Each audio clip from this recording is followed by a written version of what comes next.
You know, some time ago, John Canary gave me a little piece of literature about getting out of the comfort zone that was written by Bob Riggs in southern Florida. And there's some excellent information in here. Many of us are pretty comfortable in our life. We've got a reasonably good income. The mortgage is paid. There's food in the fridge. We've got a nice warm bed to sleep in.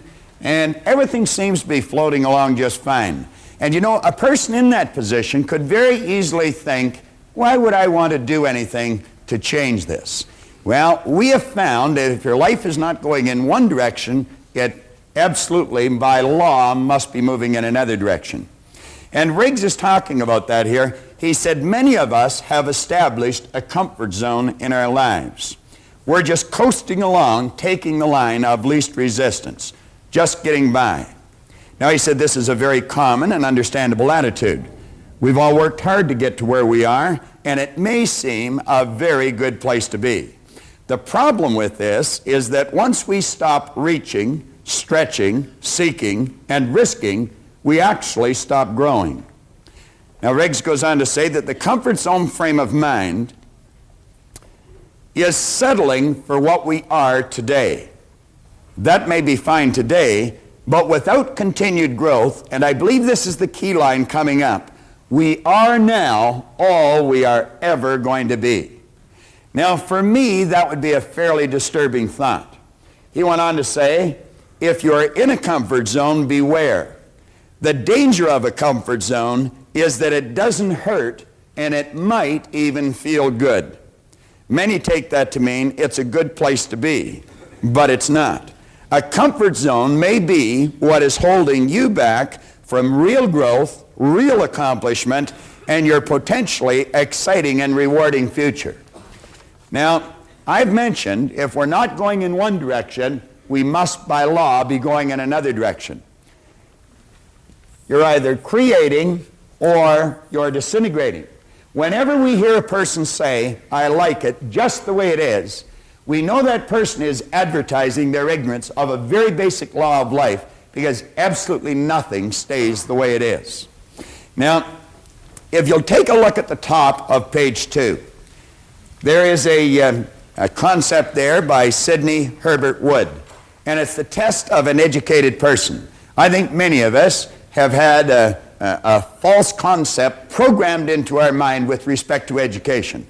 We, I think, have been raised to believe that education is going to school for a certain number of years and be able to correctly answer a series of questions.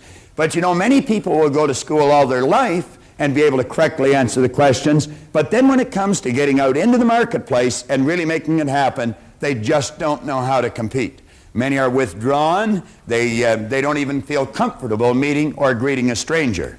Well, Wood said the test of an educated person is, can I entertain a new idea?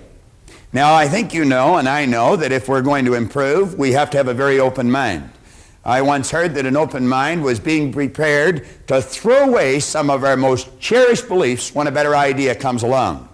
Now, you'll find that the vast majority of people seems to back into the future, dragging all of their old experience with them. When they're confronted with a new idea, they ask, does it fit? If it doesn't, then they say it's wrong. Now, what we want to do is ask ourselves, would this new idea improve the quality of my life, or would it get me going in the other direction? Can I entertain a new idea?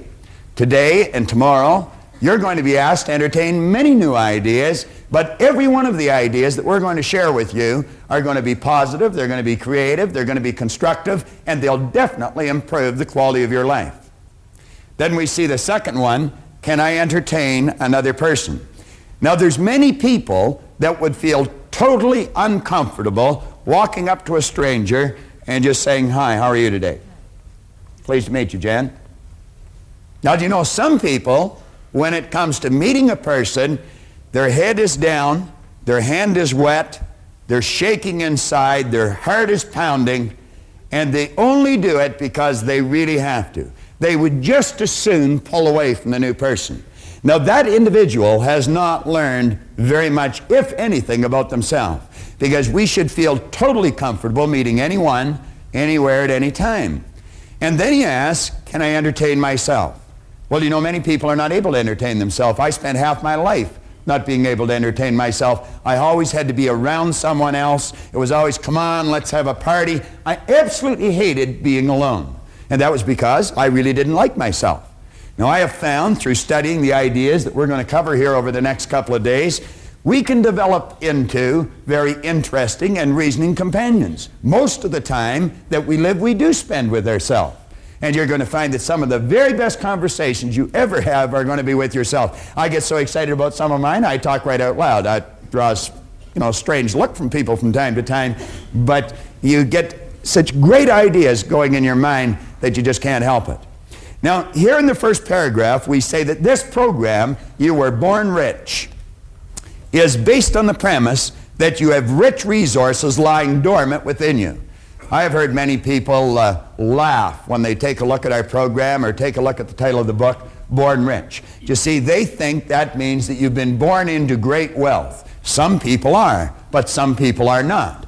But everyone, without exception, has been born with tremendous resources lying within them. We've got deep reservoirs of talent and ability. And through following right rules and natural laws, we're going to find that we can draw that potential to the surface and we can bring it to bear, and it will cause the manifestation of prosperity in our material world.